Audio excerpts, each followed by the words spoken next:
নমস্কার বন্ধুরা, এই ভিডিওটি হচ্ছে 3 জানুয়ারির ভিডিও। সেদিন আমার জন্মদিন ছিল।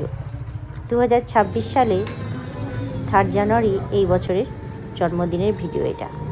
এই বছর আমি আমার বাবার বাড়ি বা মায়ের বাড়ি নলহাটিতেই ছিলাম জন্মদিনের দিনে। তো দেখো, সকালে স্নান টান করে রেডি হয়ে চলে এলাম নলহাটেশ্বরী মায়ের মন্দিরে পুজো দেওয়ার উদ্দেশ্যে।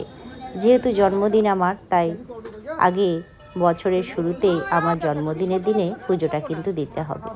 তাই দেখো, এই যে কাকু কাকিমার দোকানে চলে এসেছি।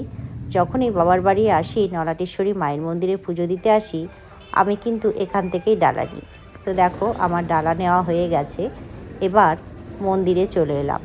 তো দেখো, মন্দিরের ওপরে আমি সিঁড়ি দিয়ে ওপরে উঠছি। তো নলহাটেশ্বরী মায়ের মন্দির নাম তো বিখ্যাত, তোমরা সকলেই জানো। তো সতী মায়ের 51 পীঠের এক পীঠ, মানে এক খণ্ড, 51 খণ্ডের এক খণ্ড এই নলাটিতে পড়েছিল। মায়ের যে গলার কণ্ঠের নলটা হয়, সেই নলটা, কণ্ঠের নলিটা এই নলাটিতেই পড়েছিল। তাই সেই নাম অনুযায়ী এই মায়ের মন্দিরের নাম হয়েছে নলাটেশ্বরী মায়ের মন্দির। এটাকে পার্বতী মা মায়ের মন্দিরও বলা হয়। এই মন্দির এখন দেখছো এরকম নতুনভাবে সজ্জিত হয়েছে। অনেক বছর আগে কিন্তু অন্য ধরনের মন্দির ছিল, অনেক পুরনো। তো এখন নতুনভাবে সাজানো হয়েছে। তো দেখো, পুজো তো চলছিল, একে একে সবাই পুজো দিচ্ছে। তো আমি পুজো দেব, তো লাইনে যারা আগে আছে তারা দিচ্ছে। তো প্রথমে এসে তোমাদের কিন্তু মায়ের দর্শন করালাম। তো এবার আমার পালা এসছে পুজো দেওয়ার। তো দেখো, আমি ডালিটা দিয়ে দিলাম পুরোহিত মশাইয়ের কাছে। তো মায়ের কাছে পুজো দেব। মায়ের কাছে জন্মদিনে এবছরে আমার চাওয়া আমার বাবার সুস্থতা কামনা করা, আর কিছুই চাওয়া নাই। বাবা মা জন্ম দিয়ে পৃথিবীতে এনেছেন বলেই আমরা কিন্তু এসেছি। বাবা যেহেতু অসুস্থ এই বছর, সেই জন্য আমার মায়ের কাছে আমার প্রার্থনা বাবার সুস্থতা কামনা করা। তো দেখো, আমার পুজো দেওয়া হয়ে গেছে। বাবার নামে পুজো দিয়েছি, সকলের নামে পুজো দিয়েছি। তো মাকে বললাম, মা, বাবাকে তাড়াতাড়ি সুস্থ করে দাও, বাবা যেন আগের মতো স্বাভাবিক জীবনে ফিরে আসে। পুজো দিয়ে পুষ্পাঞ্জলি দেওয়া হয়ে গেছে। তো দেখো, তারপরে তোমাদেরকে আবার আমি মায়ের দর্শন করালাম। সকলে মায়ের দর্শন করো, মাকে প্রণাম করো।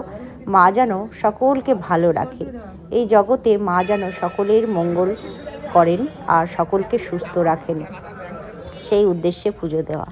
তো দেখো, পুজো দিয়ে বাইরে বেরিয়ে এসে মন্দিরে আমি চারিদিকে প্রদক্ষিণ করলাম। তো প্রদক্ষিণ করা তো আমার হয়ে গেছে, তোমাদেরকে মন্দিরটা একটু আমি ঘুরে ঘুরে দেখাচ্ছি। তো পাশেই আছে গণেশ বাবাজির মূর্তি। তো গণেশ বাবাজির মূর্তির কাছে তো যেতে হবে, ওখানেও পুজো দেব। তো দেখো, এখানে আমি গণেশ বাবাজির মূর্তির কাছে চলে এসেছি। তো এখানেও পুজো দেব, প্রণাম করব। তো দেখো, তোমাদেরকে দেখাচ্ছি, পাহাড়ের গায়েই কিন্তু এই গণেশ বাবাজির মূর্তিটা আছে। তো ওখানে আমার পুজো দেওয়া হয়ে গেছে। তো ওখান থেকে বেরিয়ে এই দেখো, এখানে বাবা রামকৃষ্ণ, স্বামী বিবেকানন্দ, মা শারদার মূর্তি আছে।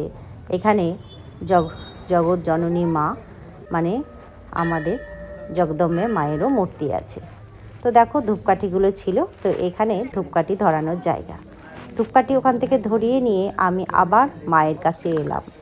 মাকে ধূপকাঠি দেখিয়ে আবার ভক্তি ভরে প্রণাম করলাম। তো আমার পুজো দেওয়া তো শেষ হয়ে গেছে। আবার ধূপকাঠি নিয়ে আমি মায়ের মন্দিরে চারিদিকে প্রদক্ষিণ করলাম। তো দেখো, আমার তো সব ঠাকুরকে দেখানো হয়ে গেছে। এবার ধূপকাঠিটা নিজের জায়গাতে আমি দিয়ে দিলাম। তো ওখান থেকে আমি বেরিয়ে যাব। তো দেখো, নিচে নেমে আসার আগে এখানে আছে ষষ্ঠীতলা। তো এখানে কয়েক বছর আগে কিন্তু একটা নিম গাছ ছিল, বহু পুরনো। তো এখন তো কেটে দেওয়া হয়েছে কয়েক বছর আগে। ওই নিম গাছের পরিবর্তে কিন্তু অন্য একটা গাছ লাগানো হয়েছে। তো দেখো, সিঁড়িতে দাঁড়িয়ে তোমাদেরকে আমি আরেকটু মন্দিরটা দর্শন করিয়ে দিলাম পুরোটা ভালোভাবে। তো যারা নলাটেশ্বরী মায়ের মন্দির এখনও দর্শন করতে আসোনি, অবশ্যই চলে আসবে বন্ধুরা। খুবই সুন্দর জায়গা, মা খুব জাগ্রত আমাদের। মা সকলের মনস্কামনা পূর্ণ করেন। তো দেখো, পুজো দিয়ে নিচে নেমে আসছি। তো নিচে নেমে এসে এখানে আছে এই যে মা মনসা। তো মা মনসাকেও এখানে প্রণাম করি। যখনই পুজো দিই মায়ের কাছে আসি, আর এই যে এখানে হয় মায়ের বলি, তো ওখানেও প্রণাম করলাম। তো প্রণাম করে এসে দেখো এখানে আমি ঘন্টা বাজিয়ে নিচ্ছি। আমার পুজো সম্পূর্ণ হয়েছে। এবার আমি বাইরে বেরিয়ে এলাম মন্দির থেকে। তারপরে এই যে কাকুর কাছে চলে এলাম, কাকিমার কাছে, যেখানে ডালাটা নিয়েছিলাম দিয়ে দিলাম, উনি প্রসাদটা বেঁধে দেবেন। তারপর ওখান থেকে একটা মোমবাতি নিয়ে আবার আমি শিব মন্দিরে এলাম। পাশেই তো শিব মন্দির আছে, যেখানে কালী মন্দির থাকবে সেখানে কিন্তু শিব মন্দির অবশ্যই থাকবে। তো দেখো এখানে কিন্তু আমরা শিবরাত্রি করতাম বিয়ের আগে।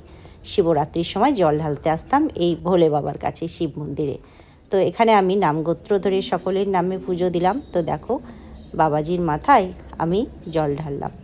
তো এখানেও আমার পুজো দেওয়া হয়ে গেছে। পুরোহিত মশাইকে বললাম একটু ভালো করে পুজো দিয়ে দিন। তো পুরোহিত মশাই নামগোত্র ধরে পুজো দিয়ে দিলেন। বেরিয়ে এলাম। তো বাইরে থেকে তোমাদেরকে আরেকটু মন্দিরের বাইরের দৃশ্যটা আমি দেখালাম।